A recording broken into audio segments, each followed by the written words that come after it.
Did you know that you can create footage from absolutely nothing in After Effects? Now, we've got a piece of footage in this project, and if you want to follow along, the project's called Creating Text, and you can find that in the O2 Creating Comps and Layers folder. So, we have a piece of video footage in here, but we can create other pieces of footage or other layers without having to import footage at all. And the first type of footage we're going to have a look at are text layers.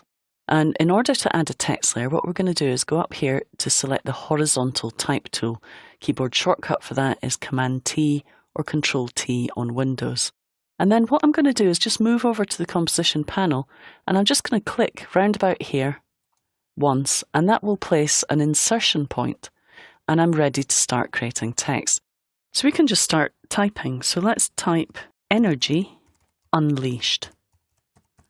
And you'll notice it goes slightly off the screen, but don't worry about that because we're going to fix that soon. Now, once you've entered the text, you really want to accept the changes you've made. And there are two ways you can do that, because you really need to accept the changes before you start making changes to the text in the character panel. Because if I make changes now, without accepting that, you'll notice it's not having any effect on the text. And that's because I've still got the type tool selected, but I haven't made a selection. So in order for these to make changes to the text, you would need to actually make a selection. And you'll see if I drag across the text to select it, and now make changes, it will update. But really, when you've finished editing your text, what you can do is either click on the selection tool or hit the Enter key on the number pad of your computer to accept the changes.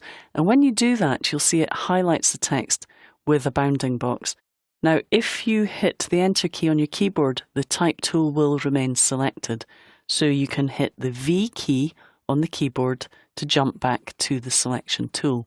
Now, with the selection tool and the layer selected, any changes that you make here in the character panel will update on the text. So what we're going to do is we're just going to bring the size down a little bit till it fits in. We're also going to change the font. Now, I'm on a Mac, so it's defaulted to Helvetica. If you're on Windows, it will probably default to Arial. So let's go into our font family menu and choose Arial Black. And you'll see that gives us a much more chunky effect.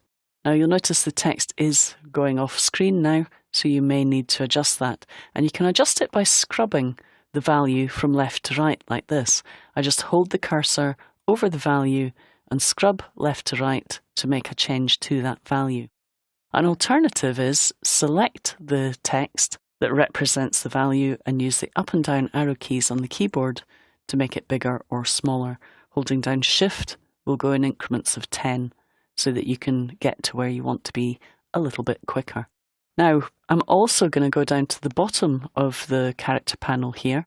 And if you just extend the character panel, you'll notice that there are some other options here.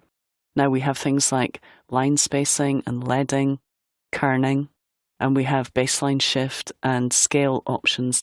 Now down at the bottom, we have faux bold and faux italic buttons. So if you don't have an italic or bold version of a font, you can force them to be bold or italic using these buttons.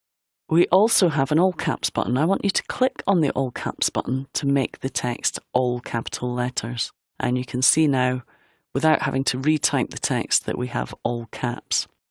Now, you can also adjust things like the tracking. If you want to increase the tracking, make a little bit more space between the letters, you can do. And of course, once you've adjusted the tracking, you probably want to zoom in a little bit so you can see your spacing a bit better. So I'm just going to hit Command plus on the keyboard to zoom in a little bit. And then I'm going to hold down spacebar to toggle to the hand tool so I can move it into position. Now, once you've added a bit of tracking, you probably then want to kern individual letter spaces. You'll notice that the space between the curved letters like the G and the R and the Y and the G, where there are diagonals, seems to be more pronounced than the spacing between straight uprights like the N and the E. So really we want to go in and kern these individual spaces. Now to use kerning, you'll notice it's greyed out at the moment. We need to actually double click on the text to make it editable. Once it's editable, we need to move between each of the letter pairs and kern them individually.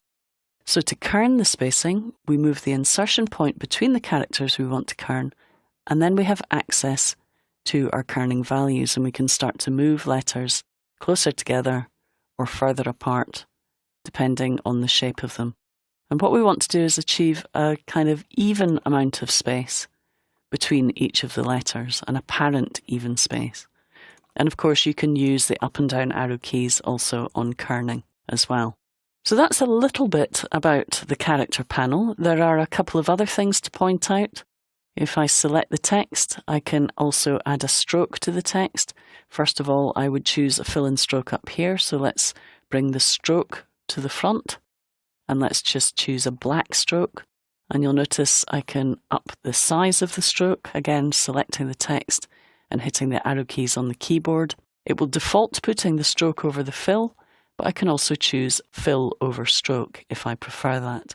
And that way I can go up to quite a high value with my stroke, but still make the text completely readable. So you can get an effect like that. Now, if you were doing that, you would need to kern the letters yet again. So a little run through of some of the controls available to you in the character panel. Similar to all the other Adobe applications, so you should be familiar with them if you've used something like Photoshop or Illustrator.